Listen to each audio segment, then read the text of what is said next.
Halo kawan-kawan semua, gimana kabar kalian? Apakah masih saja rebahan sampai detik ini? Kalau iya teruskanlah karena saya akan merangkum sebuah film pada tahun 2000 yang berjudul The Time Machine atau mesin waktu dalam bahasa +62. Film ini menceritakan seorang calon suami yang kehilangan calon istrinya tepat saat sedang melamarnya. Dan dia ingin mengembalikan waktu agar calon istrinya itu bisa hidup kembali. Sampai akhirnya dia berhasil menciptakan sebuah mesin waktu untuk kembali bertemu lagi dengan calon istrinya itu. Akankah semua sesuai dengan rencana? Simak terus video ini sampai habis.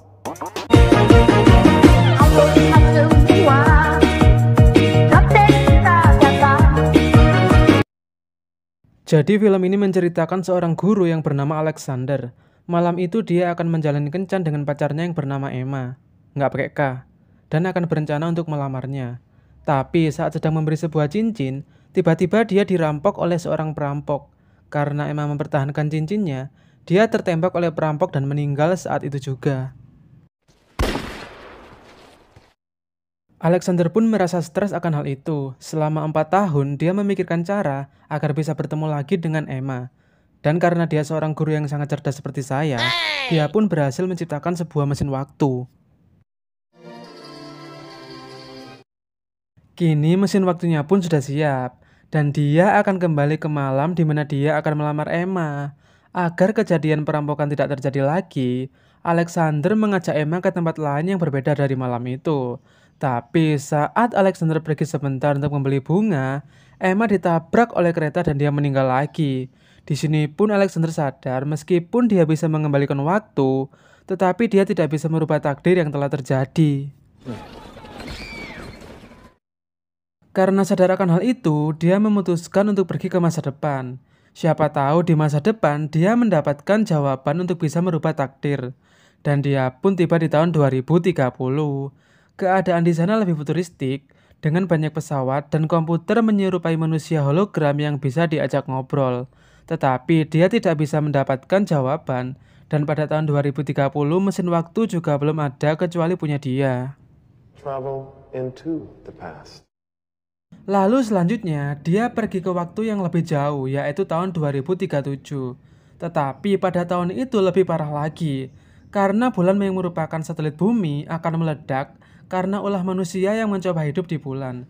Sebelum meledak, dia cepat-cepat pergi dari tahun itu, tetapi dia terkena benturan yang membuatnya pingsan. Dan mesin waktu pun pergi ke tahun yang tidak ditentukan dan sangat jauh, yaitu tahun 2700, men. The moon's breaking up, alright? Saat sadar, tiba-tiba dia sudah berada di tempat seperti zaman peradaban dan orang-orang yang tidak bisa bahasa Inggris atau bahasa kita sekarang. Jadi di sini diperlihatkan kalau bumi akan kembali menjadi kuno dengan bahasa yang aneh dan rumah-rumah yang terbuat dari bambu.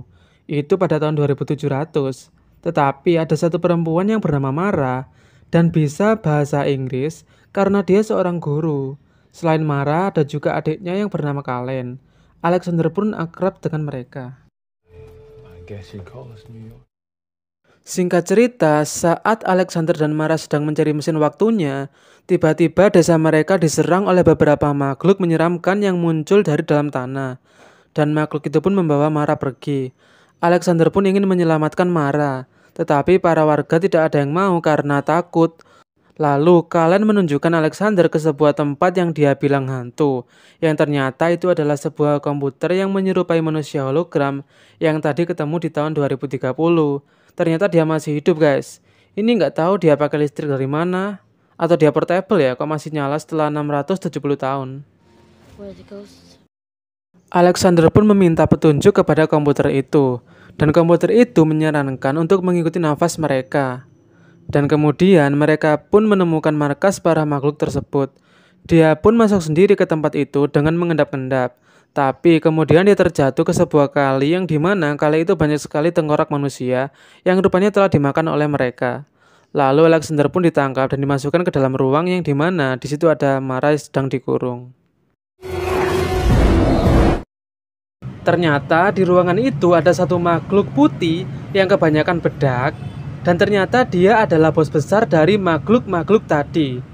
Bos besar itu pun menjelaskan kalau semenjak bulan meledak pada tahun 2037 tadi, Para manusia terbagi menjadi dua kubu. Yang satu kubu di atas tanah yang masih menjadi manusia biasa, yang satu lagi manusia bawah tanah yang telah menjadi makhluk buas tersebut. Karena bos besar itu tahu kalau Alexander sangat cerdas seperti saya, dia pun menyuruh Alexander untuk kembali ke tempat asalnya agar tidak mengganggunya. Alexander pun pura-pura mau, dan dia menyuruh bos besar itu untuk mendekati mesin waktu dan kemudian menarik makhluk itu, dan dia pun musnah termakan oleh waktu. Alexander dan Mara pun cepat-cepat keluar dari tempat itu, dan kemudian markas makhluk itu pun meledak karena mesin waktu yang ikut memusnahkan semua makhluk itu di dalamnya. Di akhir cerita, Alexander menceritakan kepada Mara suatu tempat yang lokasinya sama persis dengan kantor atau ruangan Alexander bekerja, tetapi pada waktu yang berbeda. Lalu muncul scene di mana teman-teman Alexander di masa lalu juga berada di kantor Alexander dahulu, yang scene-nya digabung dengan scene masa depan, dan film pun buyar, guys. Oke, jadi kesimpulannya di sini terlihat kalau ceritanya itu berubah ya.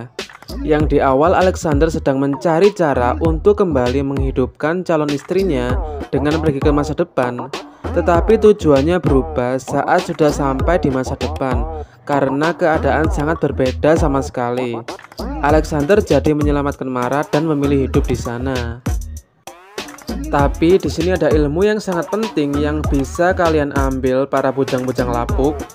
Kalau kita itu tidak bisa kembali ke masa lalu, yang artinya kita tidak bisa bersama dengan seseorang yang telah pergi atau meninggalkan kita. Yang harus kita lakukan adalah tetap menatap masa depan dan move on, dan percayalah kita akan mendapatkan yang lebih baik dari masa lalu yang sesuai dengan kita, seperti Alexander dengan Mara yang sama-sama guru. Oke, jadi segitu saja cerita saya hari ini. Semoga kalian menikmatinya dan bangunlah karena cerita sudah selesai, guys. Jangan rebahan terus. Keluarlah dan lakukan ruangan di kehidupan nyata. Dan yang pasti jangan lupa subscribe dan like agar saya bisa merangkum film-film seru lainnya. Terima kasih.